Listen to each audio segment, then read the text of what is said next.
What's up, everybody? Good late morning or early afternoon. We've got the NCAA watch schedule yet again, and we're going to go through this one a little quickly because, well, this week we're doing it across 2 days because there's a bunch of games on Friday and a bunch of games on Saturday, which is actually kind of cool, but it gives us more ground to cover. So let's go ahead and start on Friday.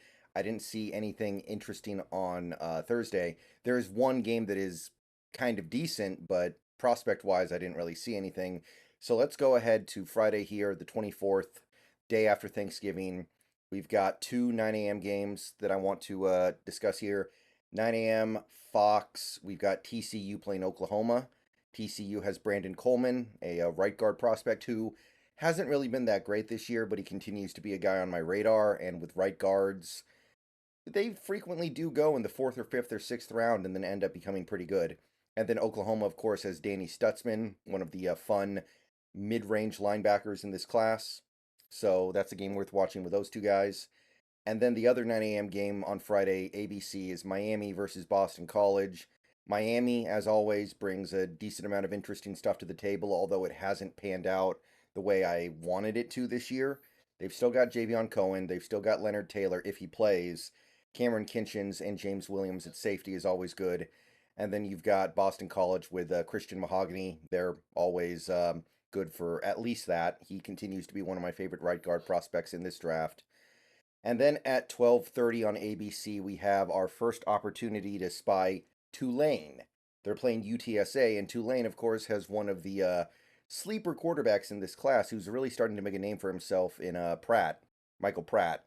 So if you haven't had a chance to watch Tulane yet this year, this is your opportunity. It's a good one.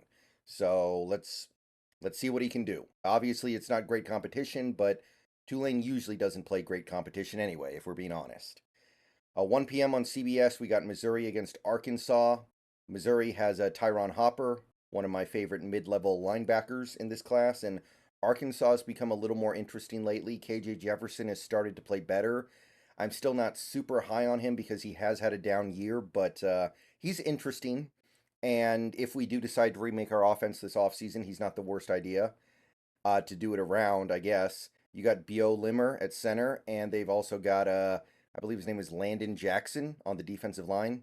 Sorry, I get some of these first names mixed up, but they're not doing too bad prospect-wise anymore in Arkansas, so definitely some stuff to keep an eye on there. So as you can see, we're only a little bit into Friday, and we've already seen good stuff. So there's definitely some very intriguing games happening this Friday. Kind of nice when college football splits itself up like this. Okay, so at 4:30 on ABC, we have Texas Tech against Texas. Obviously, Texas Tech, not really much of anything this year, but Texas always brings the wood. Ewers, Jatavion Sanders, who has been asleep for like a month and a half now. He needs to have a good game just to remind us he's alive. I know Texas has good receivers, but come on, man. Tavondre Sweat, obviously a favorite around here. And now his other defensive line buddy, Byron Murphy II, and of course, Jalen Ford. So Texas is now starting to bring the heat on the defense as well as the offense. So definitely worth keeping an eye on pretty much any game they play. And then at 5:30 we have the Fox game, which is Oregon State versus Oregon. Now, this is worth watching just because of the stakes, where Oregon needs to win to secure the Pac-12 title spot, and Oregon State has a chance to derail their Pac-12 championship aspirations. So just because of that, yeah, it's worth watching. I've said it before, Oregon State, for such a good team, doesn't really have a lot in the prospect department. They've got Fuaga, and that's it.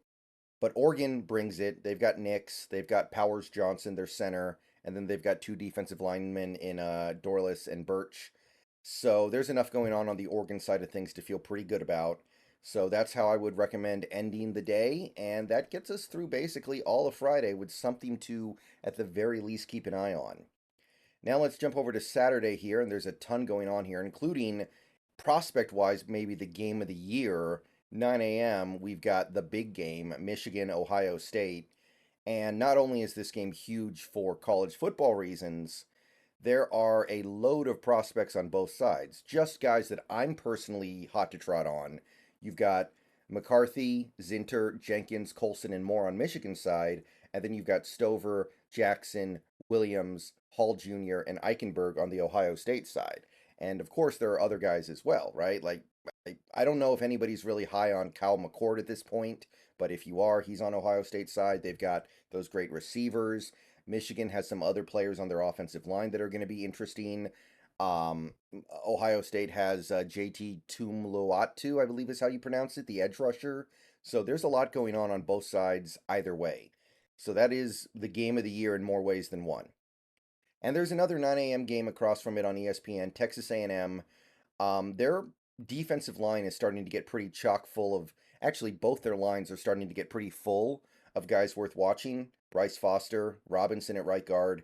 Then they've got the two defensive linemen, Jackson Turner and Edgerrin Cooper at linebacker. And they're playing LSU.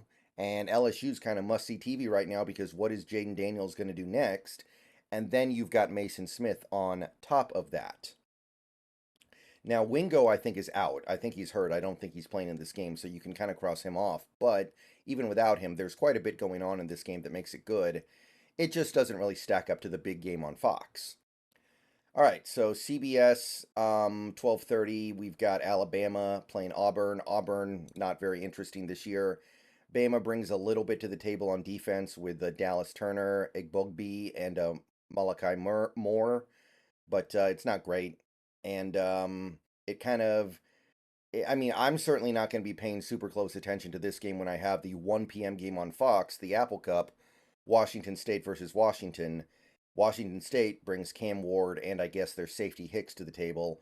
Washington, of course, Penix, but now I'm starting to add Fatanu to the list, Troy Fatanu, a tackle who I think will make the transition to guard in the NFL. So Troy Fatanu would be definitely somebody to keep an eye on for these last couple Washington games.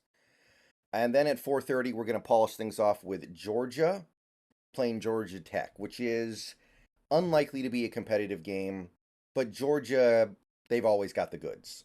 You've got Bowers, you've got Van Pran, you've got Ratledge on the offensive line. By the way, I didn't even include Carson Beck, but if you're a Carson Beck fan, then sure, I guess.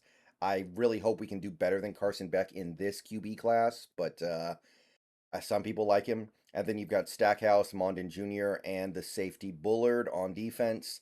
Georgia Tech doesn't figure to put up much of a fight, but it's something to watch. And couldn't really find too much else. I mean, this is already a very full schedule as is. You could probably find one decent thing to watch late on Saturday night, but them splitting the schedule across 2 different days really did a good job of making it so you don't miss out that much watching the 1 or 2 games that are on at any given time. So that would be my recommended watch schedule. Again, we are right near the end. There isn't a heck of a lot left at college football, so enjoy it while you got it and focus it on the stuff that needs to be focused in on. See you guys later. More videos coming. Obviously, the Seahawks play tomorrow, so there's going to be a little bit of a push for me to get some of these videos out. So you will see some stuff out of sync with the typical schedule later today. But yeah, we're all trying to gear up for tomorrow evening. See you guys later. Go Hawks.